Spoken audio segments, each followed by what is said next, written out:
ভারতের নোবেল বিজয়ী অর্থনীতিবিদ অমর্ত্য সেন সম্প্রতি বাংলাদেশের অভ্যন্তরীণ ব্যাপারে অনাকাঙ্ক্ষিত নাক গলানোর মতো কথা বলছেন।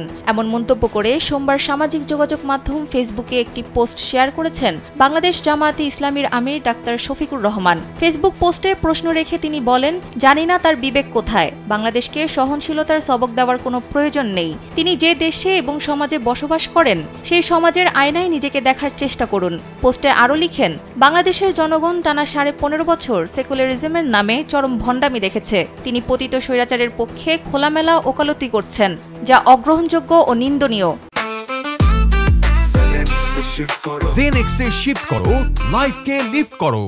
জামায়াতে ইসলামী সম্পর্কে যা বলেছেন তার বদ্ধমূল ধারণা থেকে বলতে চেয়েছেন, বাস্তবতা পুরোটাই উল্টো। আমির পোস্টে লেখেন, সংখ্যালঘু বলে তিনি যাদেরকে চিহ্নিত করেছেন সেই সমস্ত ভাইবোনদের উপর নির্যাতনকারী দানবের নাম হচ্ছে আওয়ামী লীগ। সাহস থাকলে তা বলে দিন। পারবেন না, কারণ আপনারা সীমাবদ্ধ সুশীল।